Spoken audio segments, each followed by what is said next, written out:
and there's a memorabilia um on the wall, and you can't even like see that.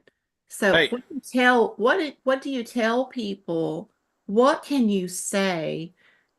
And I just been thinking about it, and I can't stop thinking about it. What do you tell people who have lost a child, 16 years old? They don't have a relationship really with God. They may not even sure that there is a God. And what do you say?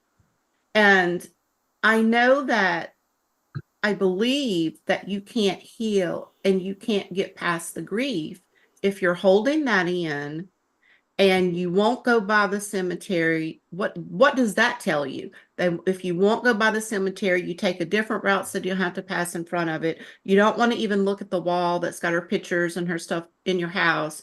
If you're cleaning and mopping, like you just mop there, but don't look up. So I don't believe he'd be able to heal with that. You almost have to go through the fire and go through How long had it been? Or the how long? shadow of the valley of death to get to the piece of the river that's there. Because they're all in the valley. The still what if rivers in the valley. they're not separate places? Maybe that's the fallacy of perspective, is that they're separate places. Explain what's not separate. I, when you said, I mean, just to bring people up to speed if they're online, this Mhm. man lost his 16-year-old daughter. As a father, I can't imagine a worse outcome. Put me through a Right, blender, but don't do that to her, right. right? Whatever. I can't imagine words to pacify my own fear of that. Like, there's not a word that I can even tell myself. So I don't know that words can heal that. I know it's a feeling that we want to, right? See somebody hurt and you want to make them better. But I don't think there's words, and I don't think it's supposed to. And when I say, like, what if they're the same place? Do I have to walk through the valley of the shadow of death to get to the river of peace? Or is the river of peace available to me in the valley? And I think it doesn't make sense. It I doesn't. think you have I think you have to bring that pain to the peace. Like you have to allow peace to enter through the pain. It's a marinate that has to happen just to Yeah. be able to absorb the peace in the middle of the pain and work through it. But I don't think you can get there if you're ignoring it, you're pushing it away, you don't want to deal with it, you're No. wanting to hide from it. Uh That's the you process. have it's Well, the memory, right? It's the memory that you're holding on to. It's the water and it's the light because Mim is water and Ori is light. So it's that liquid light that you're going into to find the peace, to be able to heal from that, to be able to live here with it. Because you never get over that loss of that separation of that spirit being gone from this dimension and not in this realm with you. But you can't, I don't believe, I was thinking about that though. I don't think that you can, I think the mother is probably better off and can heal to where she can learn to live with it because she's not running from it, hiding from it, trying to ignore it, numb herself to it. She's actually going to the cemetery and driving by, and they watch the videos of the daughter, and that's healing for her. But if it's not healing for another member of the family, like for instance for the dad, what do how does he get his healing if you're just wanting to put that wall up, if you're not Isn't walking through the door? fear and pain debilitating? I mean, don't we understand that in the sense that, like what Eric is saying, I think the river of peace does flow along the pathway through the valley of shadow, death, and fear. Hmm. But because of fear and pain, the debilitating um, uh, effect, it causes one to be blind and deaf and not be sensitive to the fact that peace is just as close as the face, is your hand. but because of fear, you can't feel it, you can't sense it, you're desensitized. There's the numbing effect that we always talk about. And part of the getting over, might say, or overcoming so that you can apprehend that fear is addressing the actual pain, right? And if one is not willing to address it, then one cannot overcome it. Right. It's always ignoring. But it's That's a right. numbing effect that does not allow us to apprehend it. I think one of the things that is kind of maybe belaying is what you said. You said is, I hope there's a God. I think inwardly he might strongly believe that there's a God, but he doesn't want to face it because when turning into the reality that there is a God, which means it would require him to then to address that God with his fears and anger. I think there's an underlying, because fear and anger go hand in hand. Mhm. And we avoid the anger by covering it with fear. When we address that fear, we realize that there's actually an undercurrent of anger, and it requires us to face that anger and be angry at an object or a being who caused this situation, who allowed this situation. And if one isn't willing to address it, we just put that as an agnostic. If there's a God, I don't want to address it. I don't want to deal with it. I'm just gonna. I think you're right. There is a level um, of blindness and deafness that we choose to keep around us, to cloak ourselves with, because we don't want to address the real point of our heart being in pain and anger towards the one who allowed this. And that's my belief, is that every person, every human being has to deal with that at some level. Because if we are created in the image of our creator, he is the one that breathed us in, then we have to return back to that conversation in every circumstance. Christian, Buddhist, whatever, the creator, we have this issue, what the one created us that allowed us to be in a situation of pain in our mind, in our construct. And we have to deal with that. And if we don't deal with that, then we weren't really able to walk into the full healing that is there. And so until we address that, we continue to walk through the valley of shadow of death, fear, unable to apprehend the shalom running in that course alongside us, And it's right? risky. It's risky. Hope is a nice place. It keeps something in stasis. If I hope for something positive, then the negative doesn't come to play. Well, I hope. So if you go down the path of discovery, is there a God? You have to entertain the possibility, what if there isn't one? And that's hopeless. That shatters that stasis. So I can imagine for him, there'd be resistance just like going to the doctor to get a diagnosis. As long as I can avoid the fact, then I have the hope to hang on to until I have to, right? Then you eliminate something. So going down the pathway of, is there a God that loves my daughter and has her in some place and she's not just gone? Then he gets to hold off a tragedy that he doesn't feel like he's equipped to manage. And he just lives in hope, which I would have to say it would tend towards bitterness and confusion and and pain. And then the thing is, like, Yahweh gets judged a lot because pain in the world. That's one of the biggest positions against the existence of a benevolent father, which we know, which I know, you know. But he allows pain. And it's like, did that slip through the gate? Was that an accident? I don't think so. It's a purpose. Like, that's, man, for me, this is heavy. This is close to the heart because for years after becoming a father, the idea of losing my daughter was such a destructive thought in my head. I couldn't handle it. I couldn't watch narratives about losing children. I couldn't watch narratives about children in peril. And I still don't gravitate towards that. Like, I still haven't watched The Shack. I know everybody's like, oh, you got to do it. And I'm like,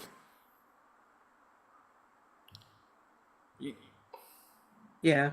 you can't understand how close that is to something that cripples me on the inside. Like even now, you know, I'm letting the reins loose on my daughter, and she's in a great protected place, but she's further from me, and I have to wrestle with that. And I couldn't understand it. I couldn't understand how you could function in life after a loss like that. It defied my imagination. All the stories and narratives I've read and perspectives I've enjoyed seeing, I couldn't get that one. I was like, there's only checking out, man. Punch your own ticket. Because I can't see how you can function with that kind of pain. And now I do.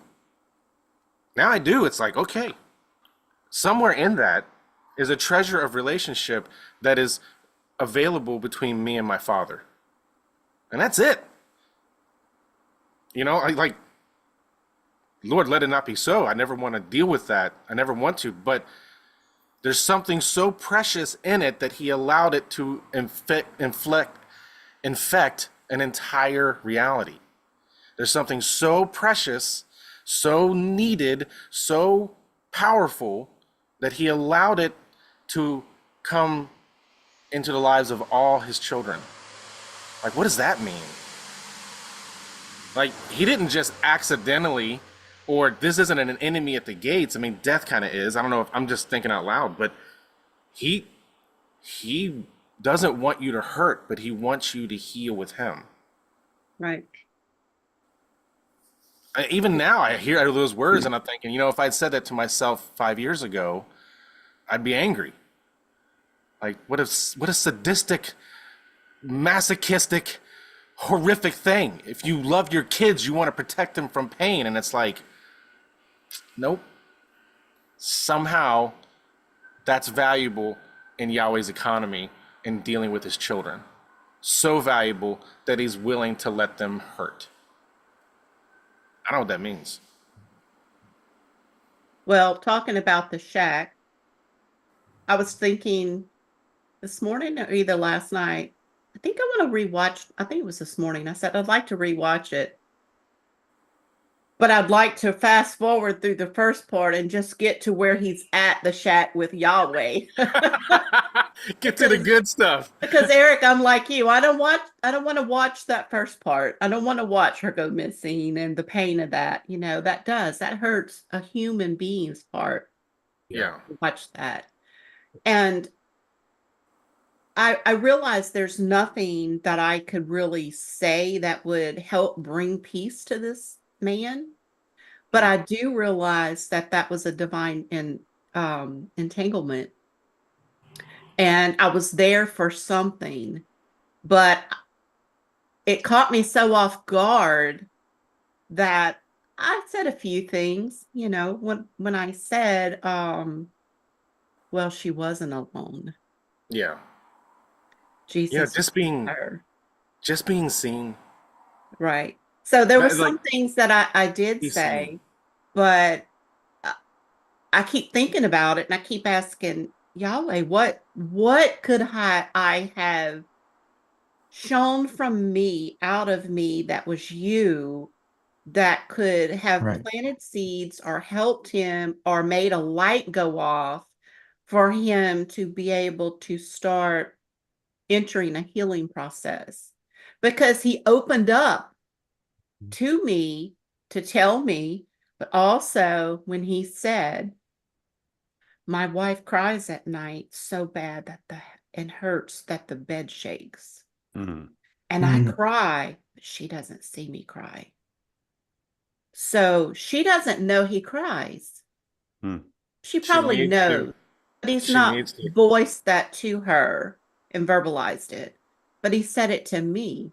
So he confided in me there something that maybe he's he thinks not talking about it with her because it's going to bring her more pain. Huh. No. And that's how we think sometimes. If they could cry together and share together, and we could be vulnerable, Yes. we could heal to Yeah. be able to finding a way to live with the most hardest things like this and to be able to live with it through that peace that surpasses all understanding. Because like we said, the valley, when you're talking in Psalms about the valley of the shadow of death, but that peaceful river that's flowing there too is in the valley. So you have perspectives of two things. You're able to look at two things. You're able to know that both exist. It's just Well, I just want you to remember, Tina, that love flows from within you.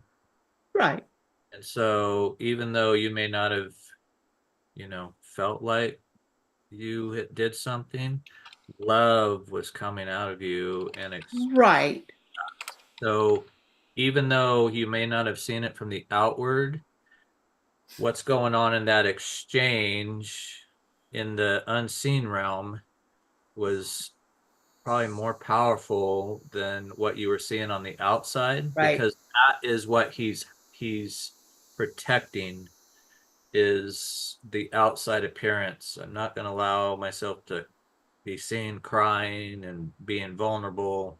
I mean, Culture. obviously, having him come to you, he was definitely felt safe and able to, share his heart. So there was that connection with love, and right. so he, yeah.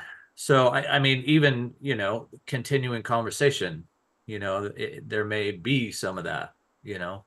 Right, I just remember, we had a couple years ago, for all of us, we had another gentleman that we had on briefly, who, remember, he lost his son, right, and the pain and the anguish that he was going through, and the mom as well, and but it caused a rift instead of going together. And so that's, a lot of these, from what I've heard, I haven't dealt with this personally, so right. but just from what I've read and whatever, it is really hard on the family dynamic after that for quite a while. And so, yeah, they need to get, there Yeah. has to come a It time. had been 4 years now. Yeah, Yeah. that's, Time doesn't heal all wounds. That's Right. BS. yeah, but it should, I mean, he should, well, we say that. My wife's gone through grief courses and whatnot, and they just say everybody has their own process and you can't force it.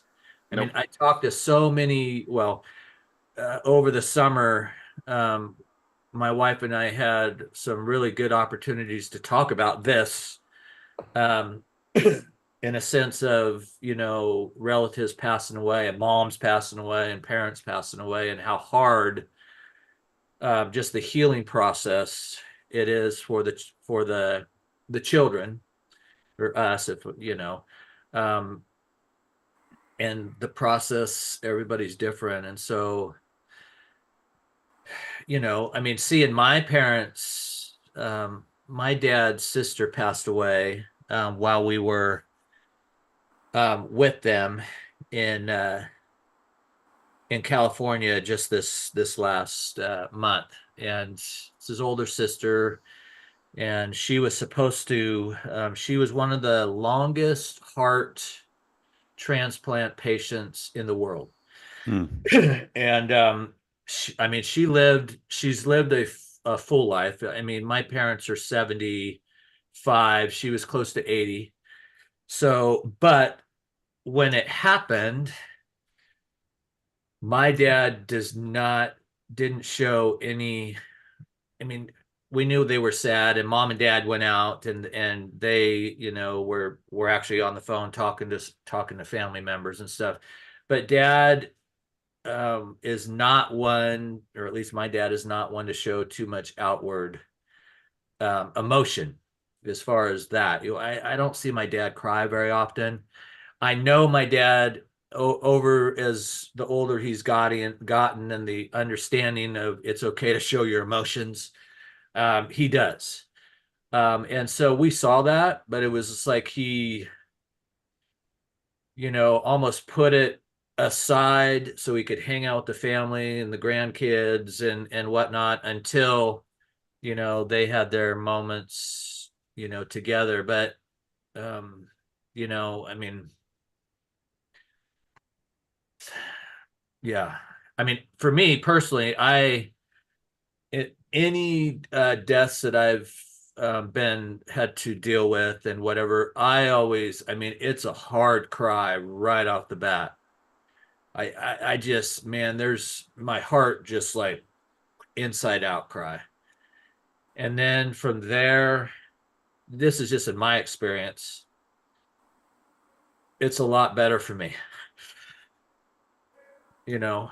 But I have, I feel like my emotions are a lot, I've learned are a lot healthier. I have a wife who really knows how to process these with me, and so, but it hasn't been so personal to where it's been one of my kids, or one of my family. Although I go through that a lot, like these thoughts in my mind pass through almost on a weekly basis of, what if we get a phone call from one of my kids or this, or I know my kids are traveling, and so those are in the back of my mind.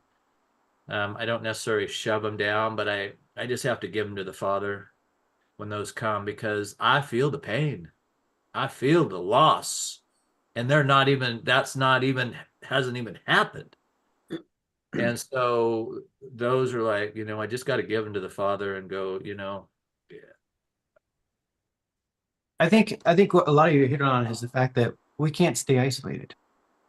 The No. only way through this is in community. And I think um, just an example, this dad, this mom, there's this uh, chosen isolation within their heart that has allowed the division to come in, right? Where fear can then live. I think fear is a great divider. Anger is a great divider.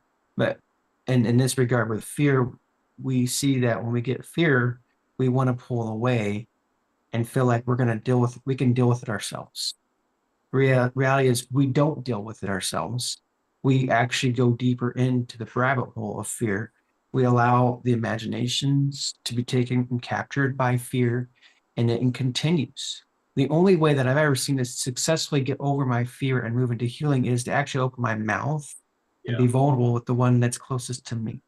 And I realize that when I have that conversation, that I'm actually we're moving together in the away from fear, and we can actually bolster each other up to move in the right direction. That idea, like I'm reading, when we think about, at least when I read that psalm, I don't think that we're walking with the multitude through the valley of shadow of death. We always think, oh, I'm by myself in this thing. I've got a cloud around me. I'm solitary. I've got every boogeyman around behind every rock and every tree, but I'm walking this pathway alone. Reality is there's a multitude of people walking shoulder to shoulder because we can go back to the fear. We're so blinded. But if we are walking in community, we can turn and realize, oh, you're with me here. I mean, we know for one, this is a team. We know that we don't walk alone through anything. Father, the Son, the Spirit are always with us. A multitude of cloud witnesses. There's a bajillion of people in the spirit we can turn into and have a conversation with and walk through this, even if we don't have someone physically present. But we do have people physically present that we can turn to and walk through it, even if they're in their infinite or finite thinking and their fragileness. There's still a physical being that we can turn into and talk to about. But fear keeps us so isolated that I think one of the greatest things we can do to encourage people is don't disconnect, but be more aggressive at connecting. turn into someone close to you and begin to have the dialogue and begin to tear down the walls that fear has been building up over time. And I think that's probably the healthiest thing is just to say, I may have not experienced the same thing, but I do understand fear and pain. It's the human condition. And I know the best thing you can do is not to pull and let fear divide, but to push against that uh, attempt to separate yourself, but push into a relationship. You know, somebody, at least one individual where you could reach out and just pour your heart out. Because in the pouring it out, you begin to connect, right? That connection, that one-to-one connection will tie you in, and it's like a lifeboat. You won't be cast to sea by it. Fear wants to isolate you. Yeah. Don't let it isolate you. That's probably the first step in overcoming and getting through and processing through that journey is to reconnect to somebody so that you realize you're not floating alone. Yeah. Right. And that's huge. I was listening. I just saw a short. I was going to try and find it, but they were looking at the difference between widows and widowers, and how widows are famously long-lived, but widowers traditionally do not survive long. And they look at it as most of the time what they've come to the conclusion that it's relationships. Women have more relationships outside of their partner at that age, and that's one of the reasons they live longer. So pain's purpose could be to bring us to, not just closer to Yahweh, obviously, but closer to each other, and it makes us live longer. So we're meant to share that pain.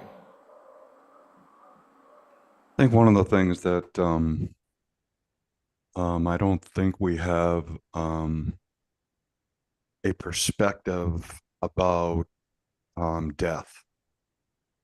So, um, and tragic as it is, such a young girl, and because we make the assumption that our children are going to outlive us and Right. all those sorts of things. So the love that we have for our children, we expect our children to have long lives and and all of that. And so, but as believers, um, what is, Jesus did something. So he took keys, I believe, of death and hell, right? But putting that aside.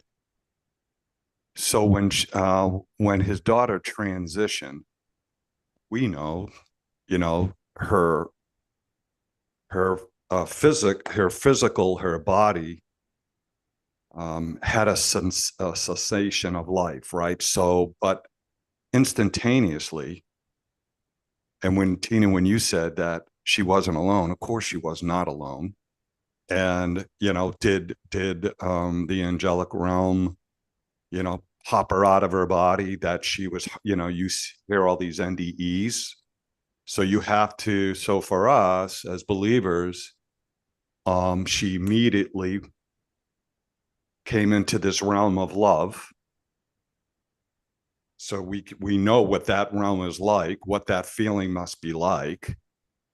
And so I think we need to kind of really come to grips of what is it about this whole death thing? What is when he died, she died, we died. I mean, what is actually dying? Because what I'm seeing is spirit, soul, and body. So the only thing that is ceasing is the physical body. So the other thing is, so she's very much alive. And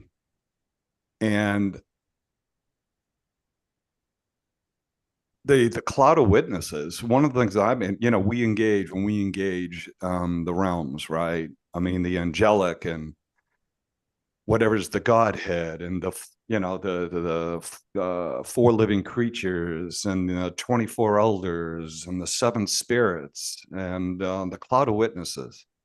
Well, let's talk about the cloud of witnesses, because that's kind of interesting, because I've been engaging, and this is, oh, I got to hold it together.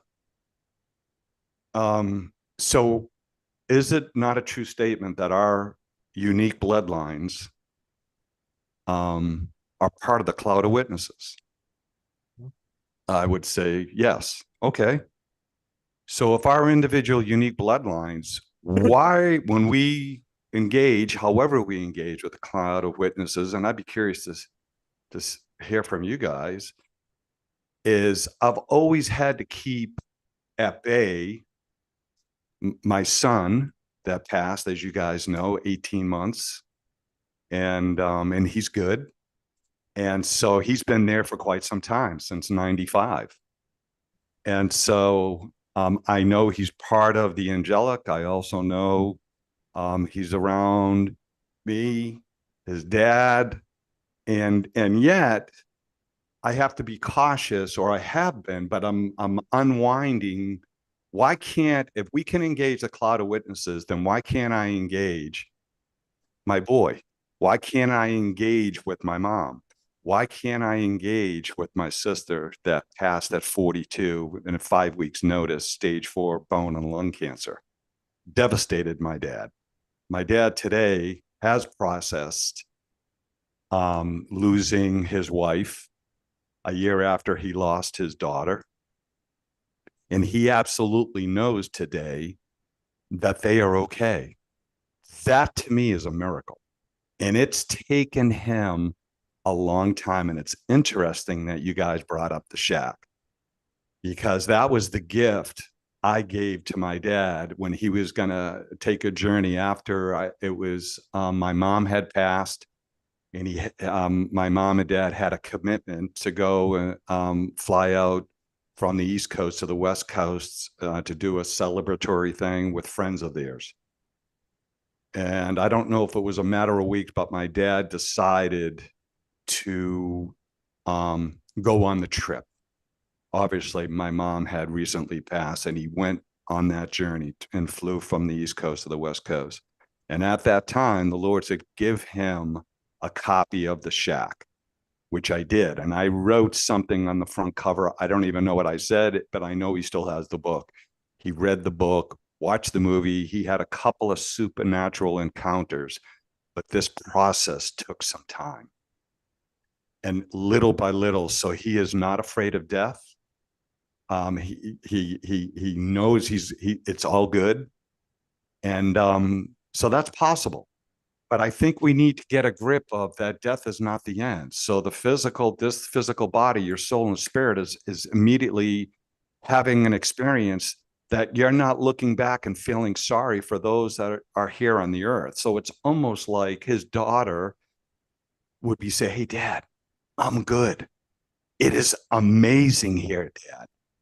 But he would have to, I think, step into that and engage, you know, and so there's some PSTD that's going on there, and it's really under, and that's where I was going to ask Jeff is this, so what is he afraid of? So if Jeff, when you talk about the dad that's experiencing fear, and I agree that underneath that fear is the anger and and pointing the bony finger at a God that they're not sure he's even there. He's got to get something out. But what is the dad afraid of? That's what I don't quite get, is because to me, the dad is broken. He's Right. traumatized. So it's What? almost like that. Now maybe it's a fear, but at the bottom, even below the anger, as you know, it's a devastation, because I know what it was Right. like, what that Right. feeling. Yeah, Devastated. I would But say that the issue is that again, I'm generalizing, right? Because Yeah, you'd have to have a case by case conversation. But yeah, if it's a father son relationship issue, creator created relationship issue, are you good? This is I always go back to the three tests that Christ ran through in the wilderness. They cover the gamut of relational issues with the Creator. Are you who you say you are? Are you there for me? And are you good? Because if you go and look at what Yeshua, what he quotes, he's quoting specific scriptures in the Old Testament that point to these issues of Yahweh saying, Creator saying, I am with you, and I am good, and I will supply for you everything. I will not abandon you. These are the heart issues of anybody that walks in the face of the earth. Am I abandoned? Am I alone? Is the one who says he's for me, are you really for me? Or are you going to leave me out here stranded in the desert? Right? Are you going to supply my needs?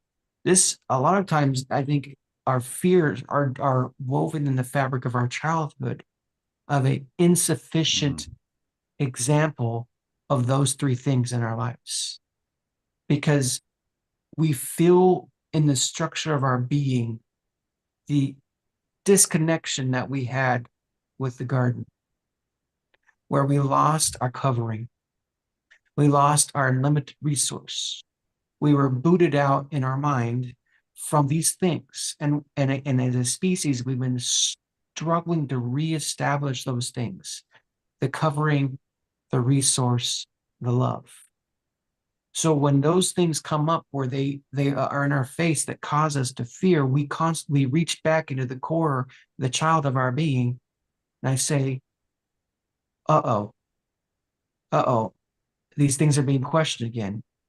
And they were never addressed in the first place because there's a disconnect between the one who created us. And so these pains, these traumas, they bring up the pain point that we really have put down if we haven't addressed them and had reestablished our relationship with our Father. These bring them back up again. And we have a choice in those moments.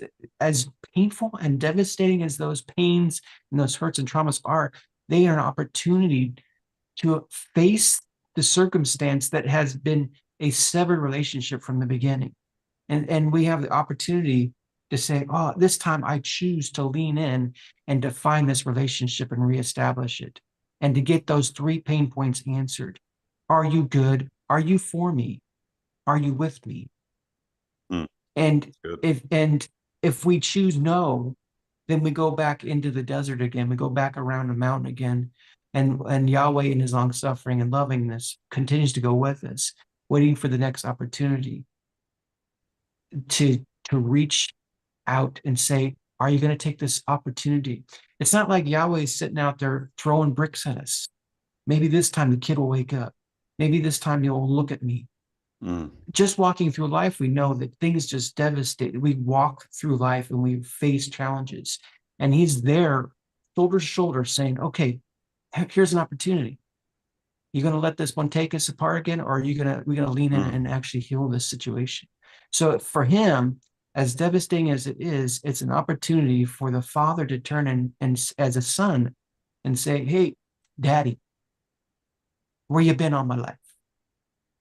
You know, and then the son turns into the son, if he's willing to turn into the father's shoulder and just weep and cry and express his anger and his emotions and unload years of trauma and pain into that shoulder, and let the father embrace him and begin the restorative journey of a relationship that was always meant to be.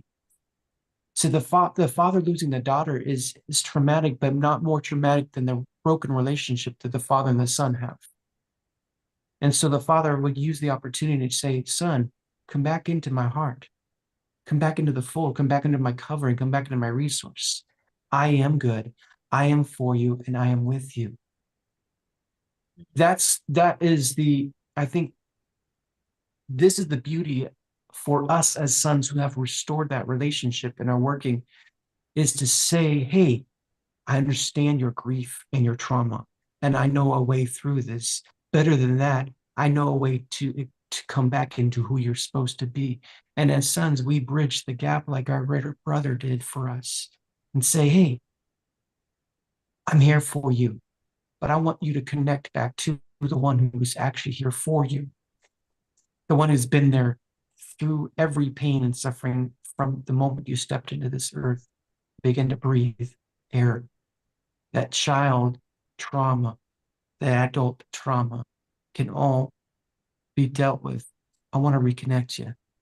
And that's really the great good news, right? That is the calling as sons to reach out to the other sons who have been prodigaled because of pain, hurt, fear, anger, right?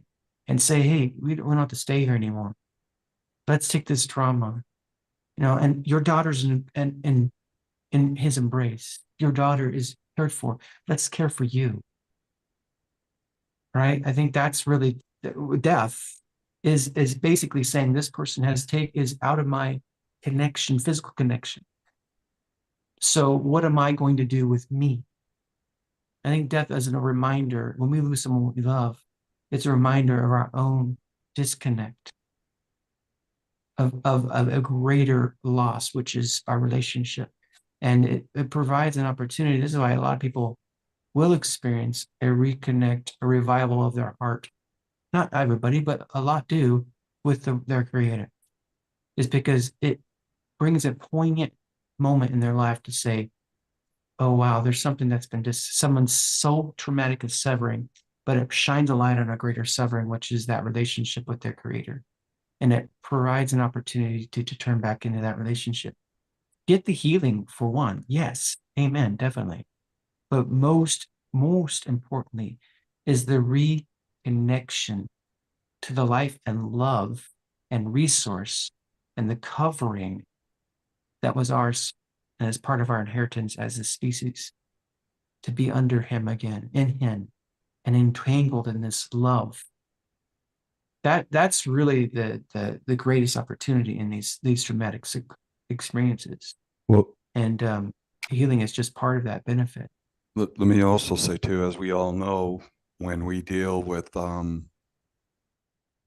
stuff and we overcome. So, you might have a brother or sister that, was an alcoholic and they overcame and they're deeply in love with Yahweh. Because of their overcoming in that situation, they have an authority to speak to other people that have the problem with alcohol because they've overcome.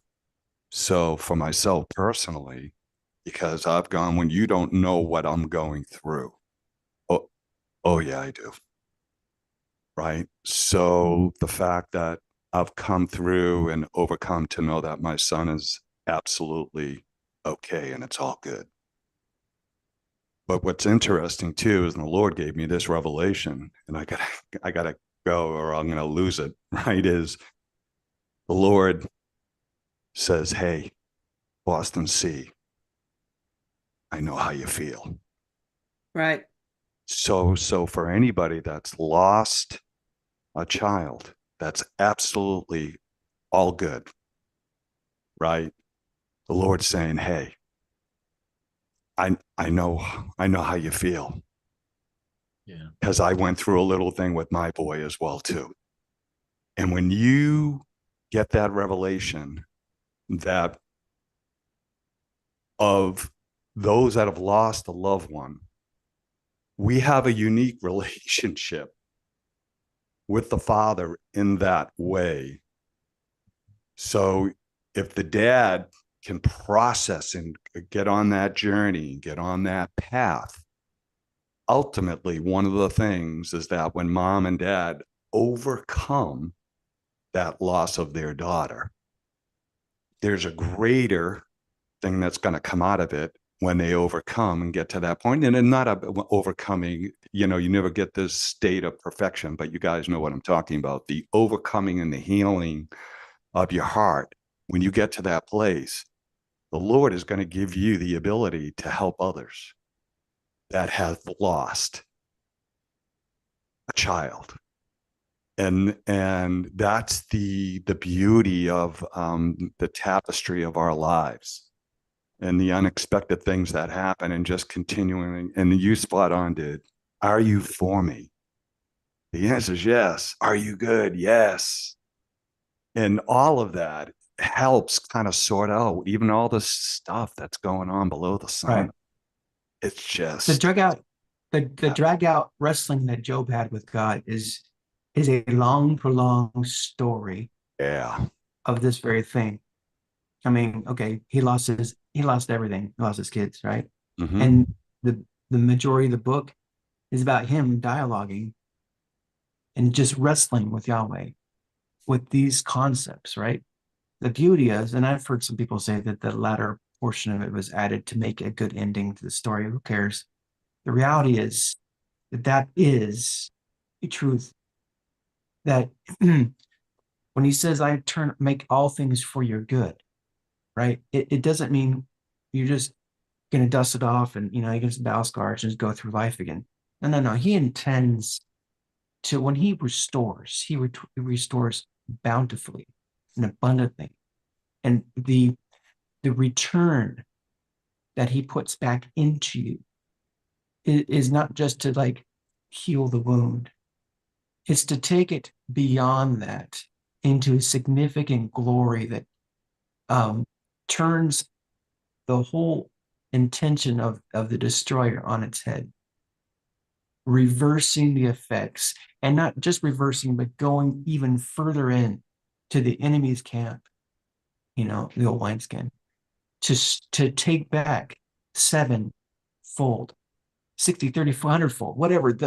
There's no number you could put on the potential of return on the loss. And we see that at the end of the story of Job, where Yahweh, he quantifies it, that his everything that he lost, he got back in spades. It was just so much more.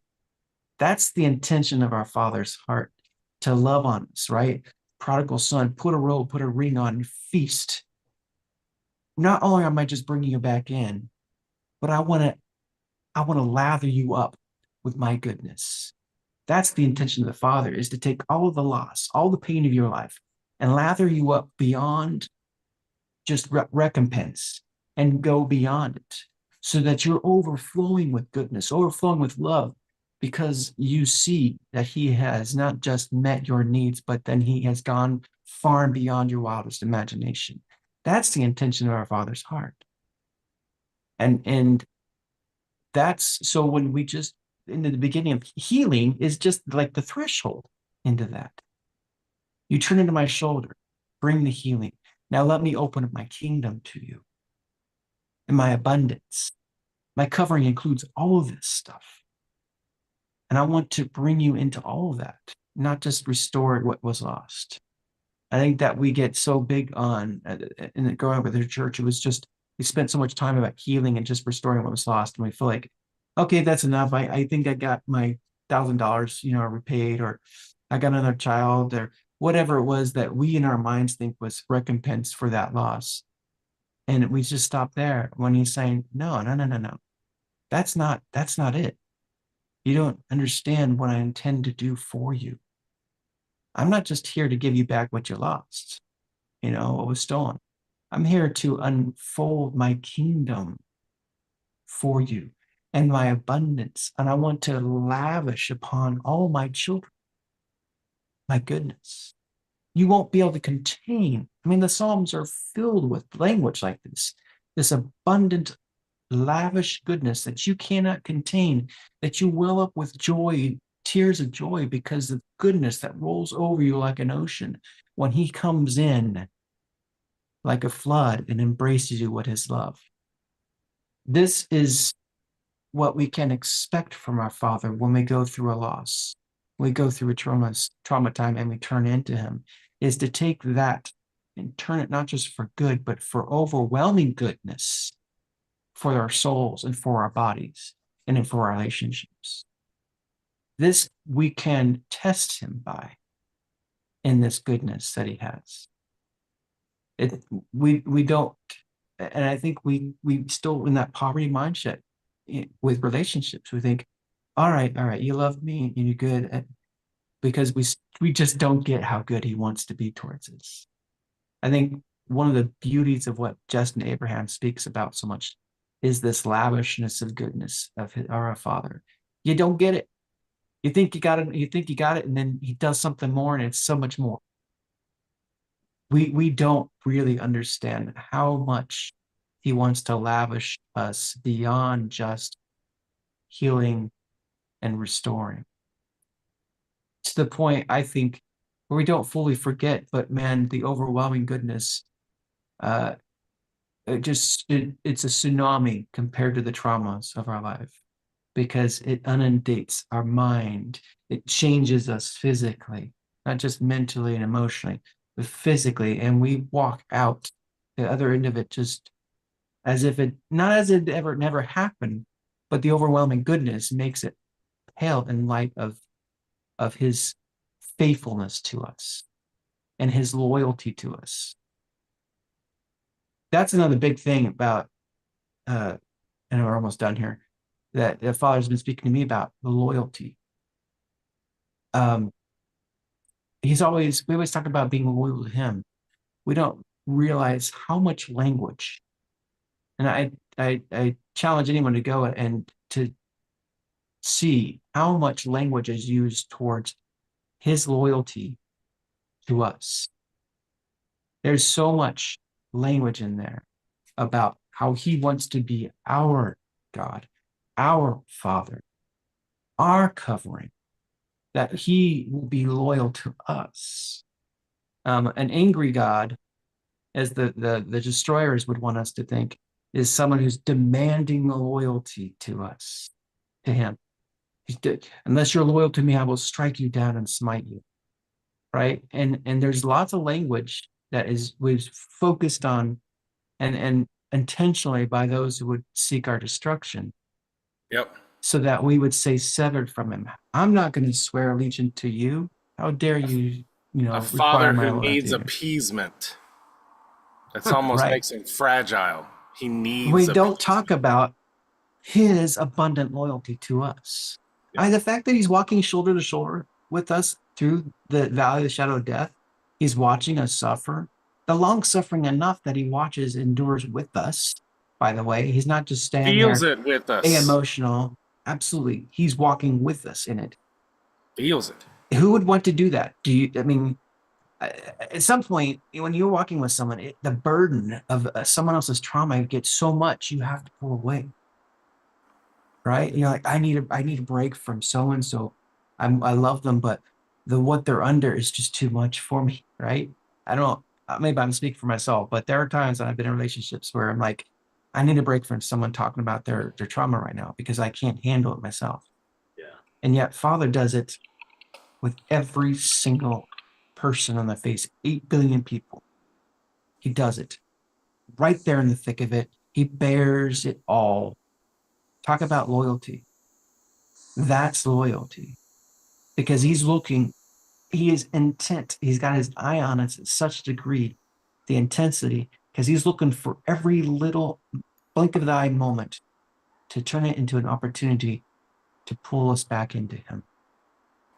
That's the intensity of our Father's heart towards us, not some aloof creator out there watching from above, looking at all these little ants running around, button heads, just waiting for someone to look up and say, "Hey, how you doing?" He's in the thick, every tear, every cry, every pain, every individual on the face of the earth, he is intimate with. That's loyalty. That's intensity. Yeah.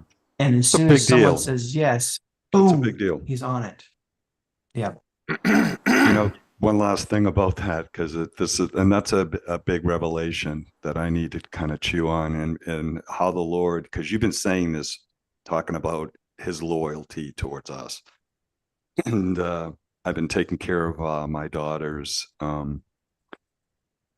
white golden retriever, 1 year old, 83, an 83-pound 1 year old. Wow. Amazing. Yeah, big. And so, but what is interesting, he loves his papa. He loves his papa. And what's interesting is he'll come out, I'll just be on the laptop doing some stuff and he'll plot himself down right in front of me. And what's interesting, is every time that I get up, like he's comfortable and chilling, he's hanging out with his papa. Then papa gets off his butt and goes into the other room. And of course, what's Willie going to do? He's You going to got a get up and visitor. he's going to get up and he follows me into the room. And he's always, and I'm looking and I'm just thinking, so for all you pet owners, um, and if you're a pet owner, then you know the loyalty that your pets have for you. Now get the imagery of that's exactly what Yahweh does.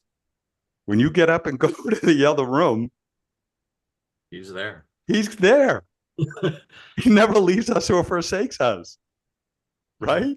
And when you begin to think about the loyalty, that like I got to get that on the inside. And so you got to meditate around that. But that's a big deal, bro. That's a good word. It's huge. Going Okay. back a little bit to what you were saying a few minutes ago about what you're going through becomes a part of you and becomes your testimony. Kim Clements says something to the effect of your pain is your rain. Hmm. And what you go through, you will have the authority then to reign in that. And exactly what you said. When you go through something, you have the testimony, you have the experience to be able to walk with others and you know what they're going through. Right. Mm-hmm. So good. And that pain doesn't stop. Not in this type. A relational pain, it doesn't, I don't think it goes away. At least it has in my experience. And I can speak to my experience. I've lost both my parents. And I feel young for having lost them, and I missed my dad more than anything. My mom had rough health, so I can visualize relief for her.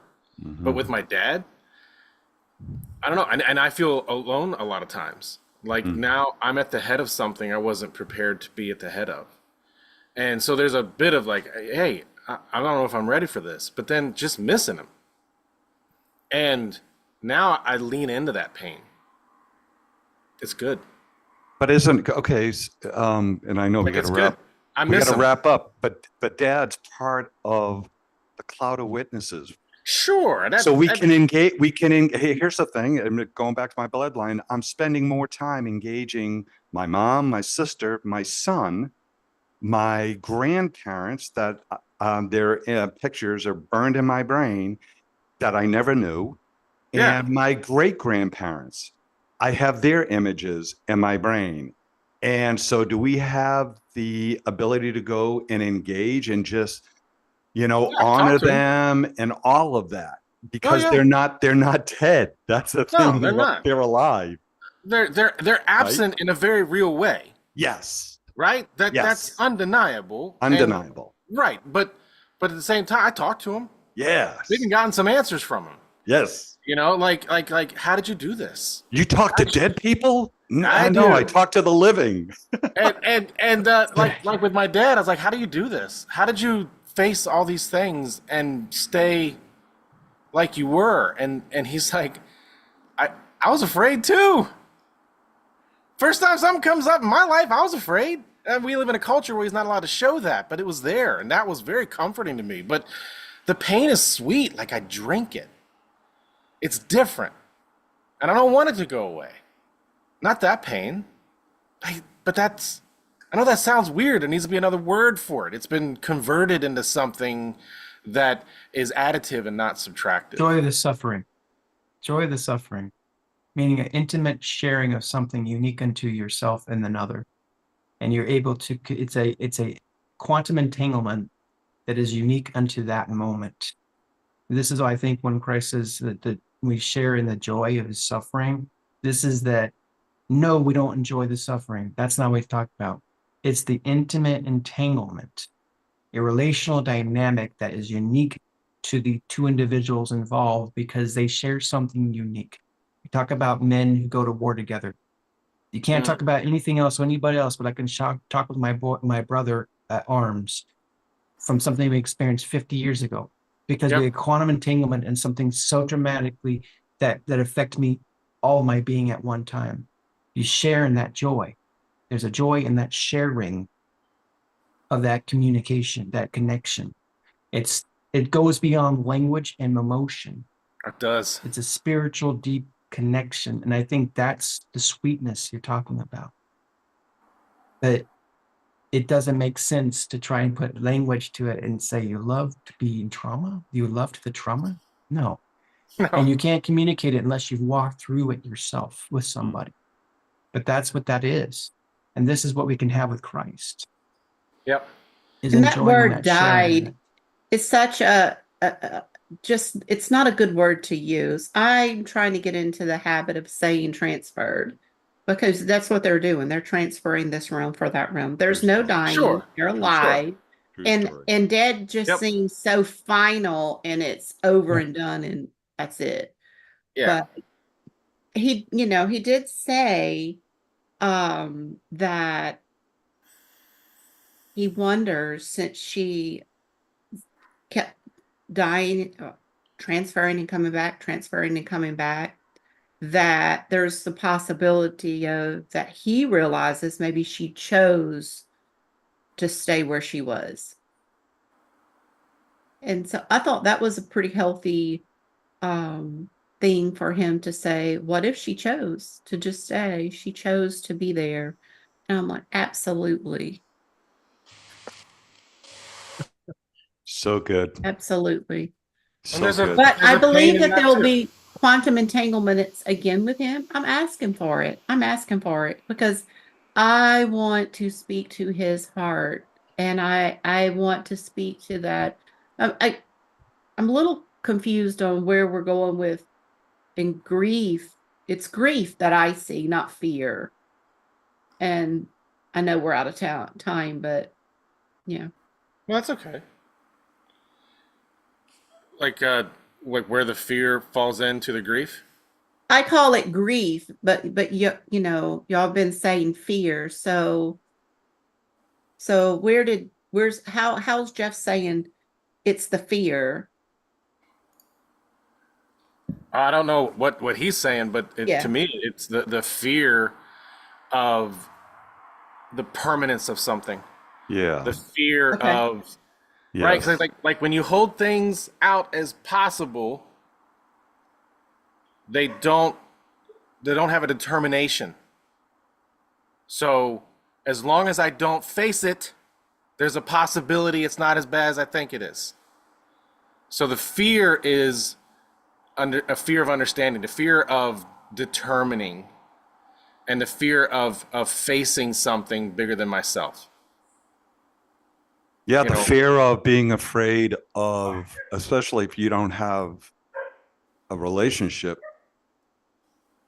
with your creator, you're afraid you're never, because you just got confronted with this death in a way that, like, so I'm never going to see my daughter. yeah. So there's no, so you're trying to deal with hopelessness. You don't have an anchor in your own life, and you're afraid of, like, well, am I next? Who's next? What's so I get that. I do. I Right. do. Yeah. I just Yes. want why I'm asking for more opportunity to be at the same place at the same time to be able to speak with this gentleman because I want to be able to offer him hope. I Yeah. want to be able to offer him hope and love and something that possibly could draw him closer to the Father in relationship that will help ease this pain. Mm. Just you seeing him, he's being seen by the Father. Right. Your eyes, seeing him, seeing what he keeps guarded even from his wife. For whatever reason, it doesn't matter. Maybe he's just trying to be strong. But you seeing him, Mm-hmm. man, we can't underestimate the value of that. That intention of holding them in my heart, right? That's where we're going with this. Just Yep. being Because I seen. told him, I didn't tell him I'd pray for him. I said, I'm going to hold you and your Yep. wife and your whole family Yep. in my heart, in my heart. Yep.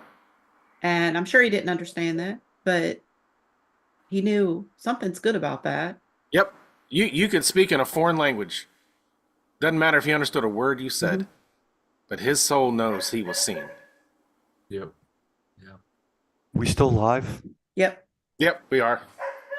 I can shut it down now if you want. Yeah, Yeah. just love you. We'll keep it. Love you. We'll Yeah. Yeah, stay in the way, stay in the path. Yeah. Been a good